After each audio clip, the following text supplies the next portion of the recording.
Muy buenos días, Alfonso, y buenos días al público que siempre te escucha. Antes de entrar en la agenda para la mañana de hoy, te recuerdo que cuando salió la República Plan B Independencia, se hablaba de la importancia de obtener el respeto de Donald Trump, de que Donald Trump había que irle de frente, y no, porque solamente respeta a quienes se respetan. Exacto. Y lo vimos visualizando la semana pasada, la visita que hizo el alcalde electo de Nueva York, Zoran Mandani, que se anticipaba que eso iba a ser de allí con fuegos artificiales y acabaron prácticamente cogidos de mano y quedando acompañados. Sí. Porque a Mandani lo respetan porque se respeta.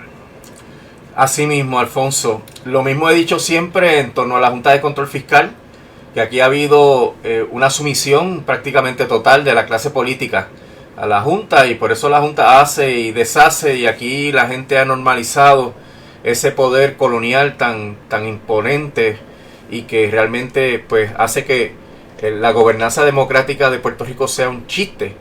Las veces que aquí ha habido oposición directa del pueblo, de las organizaciones, de los grupos laborales a la Junta ha tenido que echar para atrás. Y eso mismo pasa con Donald Trump. Eso lo ves a cada minuto. O sea, Donald Trump te pone tarifas a un país, te las pone a Brasil, y ya la semana que viene está echando para atrás. Dice que va a intervenir con ciertos procesos internacionales. A la otra semana, cuando viene lo que llaman el pushback, ¿verdad? Cuando viene el empuje de los demás, echa para atrás. Y lo mismo ocurre aquí en Puerto Rico. En Puerto Rico está pasando una situación terrible con la militarización, Alfonso.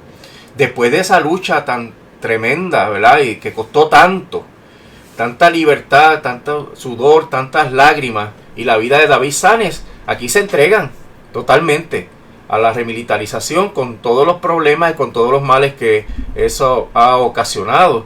Y así pues el presidente seguirá atropellándonos, porque no hay una respuesta del gobierno de Puerto Rico. ¿Tú te acuerdas que en aquellos tiempos de Vieques, en los 2000, pues los gobernadores dieron su empuje, ¿no? Y se resistieron? ¿Te acuerdas a Rosselló, Don Pushit? ¿Te acuerdas a Sila Calderón? Y toda la gente que fue presa por evitar, ¿verdad?, que continuaran las maniobras de la Marina en Vieques. Y eso es lo que debe pasar aquí. Y yo confío en que es el pueblo el que va a dar esa batalla y va a hacer esa resistencia, porque del gobierno de Jennifer González no se puede esperar nada más que lo peor. Bueno, vamos a la agenda para la mañana de hoy. Los insistentes rumores de que van a despedir al SAT de la energía. Sí, mira, eso es bien complicado, porque en primer término, ¿verdad? Aquí se ha ya documentado y se ha adjudicado que la privatización ha sido un fracaso, que la privatización no ha sido nada más que un instrumento de saqueo, de robo. Viste esta semana pasada esos contratos que Luma sigue dándole a sus compañías matrices y afiliadas, generando rentas enormes, ¿verdad? Ganancias enormes para esas compañías.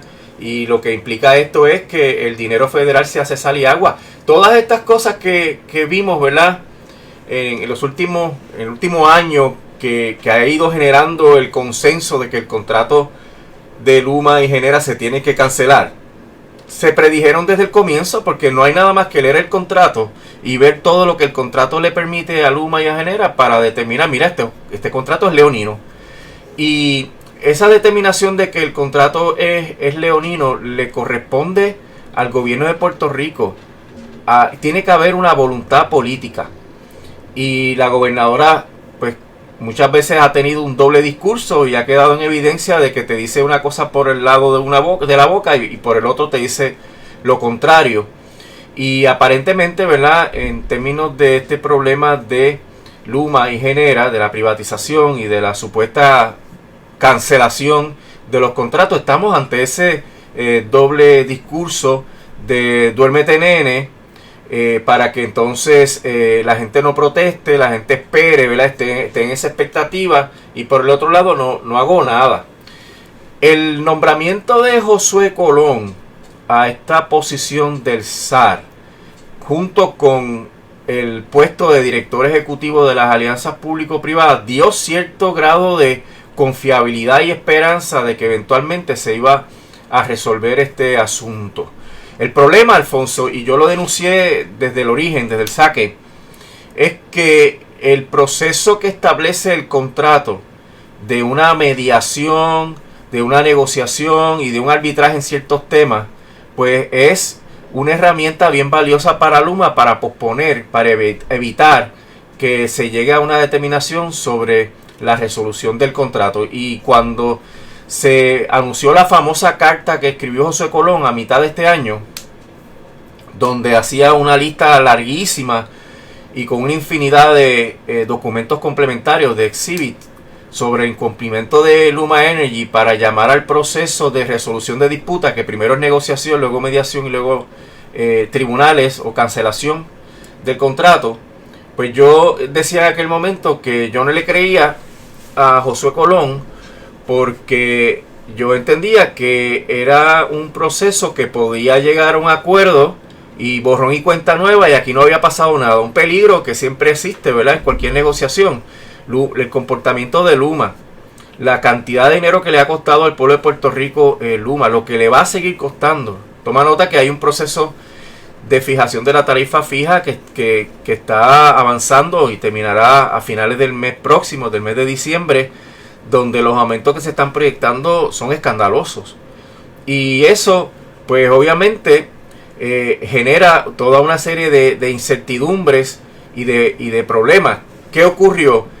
En el proceso de mediación, o antes de entrar al proceso de mediación, en la negociación, pues Luma se salió del contrato que ellos dicen tanto defender, ¿verdad? Ellos se pasan diciendo que el contrato, el Luma lo que dice es esto y esto hay que cumplirlo. Pues se salieron del contrato y se fueron a la jueza Taylor Swain a llorar allí para que la jueza interviniera con ese proceso y que dijera cómo es que se iba a resolver el trámite de el contrato de Luma en términos de la carta que escribió José Colón. Pues esa carta pues daba base a eso, ¿verdad? Que se llegara a un acuerdo y que aquí no pasó nada, borrón y cuenta nueva. Luma se va a portar bien, le van a dar 2 o 3 palmaditas en la mano y se acabó. Eso es uno de los peligros que había. Pero Luma abortó todo el proceso. Lo abortó cuando se fue a la corte de la jueza Taylor Swain, porque eso está ahí en un limbo. Y mientras tanto, Luma sigue campeando por su respeto. Ha cerrado que para que se dé la cancelación del contrato, no es solamente una decisión de él. Tiene que ser una decisión de política pública de la gobernadora. Esa decisión se tiene que transmitir a la Junta de Directores de la Autoridad de las Alianzas Público-Privadas, porque el SAR no actúa solo. El SAR, quien únicamente tiene la facultad de cancelar el contrato, es el director ejecutivo de las alianzas público-privadas. Y ese director ejecutivo tiene que actuar conforme lo que dicte la Junta de Directores de la Autoridad de las Alianzas Público-Privadas. Y por ende, hasta que no haya esa determinación de política pública de cancela que venga de la gobernadora, que la Junta de la Autoridad de las Alianzas Público-Privadas autorice al director ejecutivo, a José Colón, a cancelar, no ocurre nada. Entonces, tenemos una carta que está súper fundamentada de por qué hay que cancelar, pero hemos llegado a un callejón sin salida. El callejón sin salida es falta de voluntad política, porque hay maneras de cancelar el contrato diferentes a las que se ha explorado, y también hay un problema de que no hay alternativas, de que el gobierno no se ha preparado para las alternativas. El Partido Independentista Puertorriqueño presentó una legislación muy abarcadora, muy detallada, que toma en cuenta todos los problemas que la Autoridad de Energía Eléctrica ha tenido desde su historia y que ayudan a resolver la crisis que tenemos, porque permite crear una Autoridad de Energía Eléctrica que sea despolitizada, profesional, democrática, y que permita que los procesos se den en beneficio del pueblo de Puerto Rico. Pues mira qué hizo Rivera Chat. Les bajó el proyecto por descarga y se los colgó inmediatamente. O sea, aquí la responsabilidad histórica de Rivera Chat y de Johnny Méndez en la falta de solución del problema de Luma Energy. Acuérdate que ellos fueron los que estaban obstaculizando todas las medidas que se dieron, promovidas por Luis Raúl Torres, para atemperar el proceso de los contratos, para darle garantías al pueblo de Puerto Rico, para no aprobar el contrato, la extensión del contrato suplementario que aprobó Pierluisi. Esa legislatura PNP dirigida por Rivera Chat y por Johnny Méndez ha sido la que ha obstaculizado todo el proceso, y al haber colgado los proyectos, pues no le permite al pueblo de Puerto Rico tener una buena ley de la Autoridad de Energía Eléctrica, la que hace falta dentro de las circunstancias, y entonces estamos en un vacío total. Ni queremos cancelar, porque no tenemos la voluntad para cancelar, ni tenemos una alternativa. Y te adelanto, Alfonso, no va a haber alternativa privada para esto, no va a haber una compañía que se vaya a lanzar a este desmadre que ha dejado Luma. Como ha quedado el sistema eléctrico, como lo que ha costado, va a ser que cualquier compañía que venga en sustitución de Luma y de Genera vaya a pedir el doble en términos de honorario ante la severa crisis que Luma ha ocasionado. No solamente no resolvió lo que se le encomendó, sino que ha ocasionado una crisis mayor. Así que el despido o la consideración del despido de Josué Colón va a complicar mucho más la decisión, porque por lo menos José Colón escribió la carta, ¿verdad? Por lo menos documentó la situación. Lo que pasa es que no ha tenido el visto bueno, y conseguir a alguien que tenga la experiencia en el sistema y que esté convencido de que hay que cancelar estos contratos, pues le va a dar mucho trabajo a la gobernadora. Recuerda que la gobernadora no ha podido conseguir ni siquiera a los miembros de su gabinete y tiene que estar moviendo personas de una posición a otra porque no tiene nadie que quiera trabajar, nadie que sea competente se quiera arriesgar a trabajar en una administración que ya se ha echado a perder, que no tiene ninguna posibilidad de éxito en Puerto Rico. Así que se ha complicado mucho más la situación de la Autoridad de Energía Eléctrica, de la privatización y de las alternativas que hay, porque la falta de voluntad se ha combinado con el cierre de las posibilidades, que en este caso una de las necesidades fundamentales es enmiendas a la ley de la Autoridad de Energía Eléctrica para que esto se pueda resolver.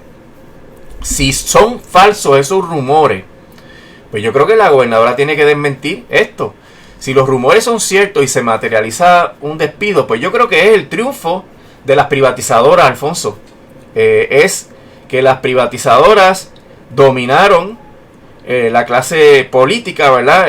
Pulsearon hasta que la dominaron o la sobornaron para que entonces sácame esta piedra del zapato, que es Josué Colón, para que nosotros podamos hacer aquí todo lo que nos venga en gana. ¿Tú te acuerdas cuando estaba Fermín Fontanes? Que el tipo permitía todo. O sea, él no le importaba y no hizo nada, no fiscalizó, no documentó, no escribió ni una sola carta. Pues yo creo que Luma y Genera, eso es lo que están buscando con estas presiones. Y en este mundo político, Alfonso, nosotros no somos ingenuos, ¿verdad? Cuando tú ves comportamientos irracionales en la clase política, follow the money, ¿verdad? Busca el dinero, las aportaciones y otras cosas más que se pueden dar en el mundo político, en términos de desviaciones de la legalidad, en términos de influencias y en términos hasta de soborno. Así que el hecho de que se esté hablando de que Josué Colón tiene los días contados, me da a mí la impresión de que en esta batalla, a la cual se han unido diferentes medios en San Juan, tú sabes que hay unos analistas, unos comentaristas que se pasan hablando de las versiones de Luma y diciendo que Luma tiene razón, de que Luma se está quedando sin dinero porque la autoridad no le paga, cuando es Luma la que tiene que recaudar el dinero. Sabes que hay un trámite en la corte de la jueza Taylor Swain, que Luma también se fue corriendo allá a la corte de la jueza Taylor Swain para decir que le permitieran tomar control de las cuentas de la Autoridad de Energía Eléctrica para poder decidir cuándo se pagan o no se pagan y poder darle prioridad administrativa a los suplidores de Luma cuando eso no está contemplado en la ley, porque el que puede reclamar una prioridad administrativa es el acreedor del deudor, que en este caso es la autoridad, y esos son acreedores de Luma. Así que Luma está activamente en el proceso de obstaculizar cualquier gestión que se haga para cancelar el contrato, y hasta quitarle las facultades que tiene la autoridad, que son mínimas, ¿verdad? Las poquitas facultades que tiene la autoridad que se reservó en el contrato, Luma Energy se las quiere quitar. Por suerte, la jueza le dio un palo a Luma en el asunto de DACO, donde la jueza reconoció que Luma no tiene razón en tratar de impedir que DACO lleve la demanda por los daños que ha sufrido el pueblo de Puerto Rico por la mala gestión de Luma. Pues la jueza resolvió que eso es un poder regulatorio del gobierno de Puerto Rico, que Luma no puede impedirlo utilizando la paralización automática del caso de quiebra. Pero los otros dos casos están todavía pendientes en un limbo, y esto, pues, mientras más se extienda, primero va a tener un impacto político, porque la jueza no sabemos cuándo va a resolver, y la gobernadora prometió terminar el contrato en diciembre, y lo que quedan son 30 y pico de días, 38, 39 días más o menos para terminar el contrato. ¿Qué va a hacer la gobernadora si no termina el contrato en ese periodo? Y eso pues va a tener una erosión política más de la que ya tiene por las encuestas que han salido. Así que es complicado, Alfonso, la situación. Y la pregunta es, ¿cómo entonces se puede estrancar eso? Bueno, el Estado tiene un poder que se llama el poder de razón de Estado, que es el que permite, por un lado, expropiar cosas, puede expropiar y luego fijar cuál es la compensación por la expropiación, y la expropiación es inmediata. Una vez se radica la demanda de expropiación, la propiedad pasa al gobierno, y lo que hay que discutir luego en el caso judicial es la compensación. Y el otro poder es el que tiene el Estado cuando se trata de proteger la salud, la seguridad, la integridad. Y aquí el issue energético es uno de los elementos esenciales de la salud y la seguridad y las posibilidades de crecimiento y desarrollo económico de Puerto Rico. Técnicamente eso implica que el gobierno podría decir, mira, se acabó Luma, se acabó Genera, aquí está mi clase gerencial, ustedes este día se van de aquí, y se van, y luego litigamos cualquier consecuencia de eso. Luego, si Luma tiene reclamos, que se ventilen en el tribunal, pero hay que rescatar el sistema eléctrico, hay que tomar acciones de emergencia. Como, ¿te acuerdas, Wanda Vázquez, que nos encerró a todo el mundo en el tema de la pandemia mediante órdenes ejecutivas, que significaba que tú perdiste todas tus prerrogativas, todos tus derechos, y tú no puedes salir a la calle, y si sales a la calle te meten preso, hay un toque de queda, etcétera?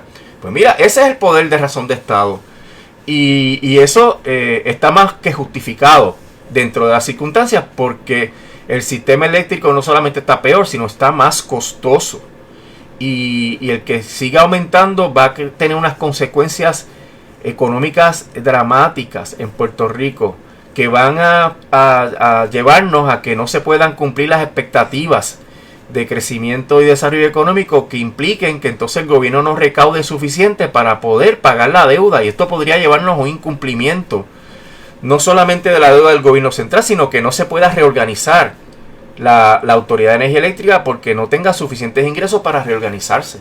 A ese nivel estamos, Alfonso, de que el país fracase otra vez, de que caigamos en una segunda quiebra. Y eso es lo que el gobierno tiene que evitar mediante el ejercicio de los poderes de razón de Estado, de una manera de emergencia. Pero si no tienen una clase gerencial que tome el control de las operaciones de Luma, pues mira, para ningún lado que van, porque no va a aparecer un operador privado de la noche a la mañana.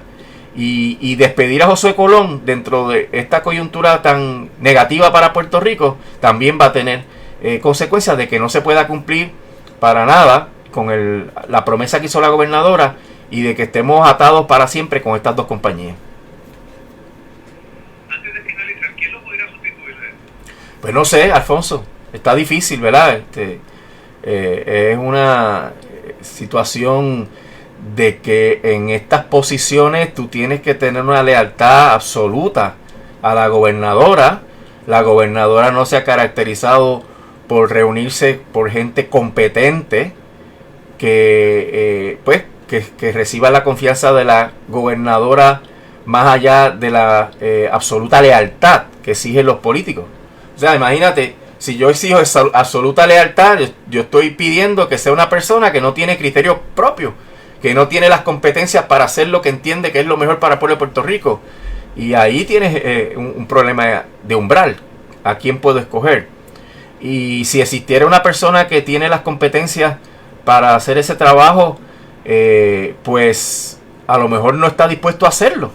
Así que, y la otra alternativa es que escoja a algunos de los directores ejecutivos que pasaron por ahí y fueron fracasos estelares, ¿verdad? Tremendos fracasos en su gestión, pero como son del partido, pues los escojo, pues peor, porque entonces no solamente tienes a alguien que no va a hacer nada porque no hay la autorización política para hacerlo, sino una persona que podría ser totalmente incompetente, como todavía quedan muchos de esos directores ejecutivos por ahí que viven del sistema eléctrico de Puerto Rico. Licenciado, muchísimas gracias. Vamos a estar pendientes. Vamos a ver si de aquí el lunes que viene se cumple la profecía. Cómo no, Alfonso, te cuida. Que pase buen día.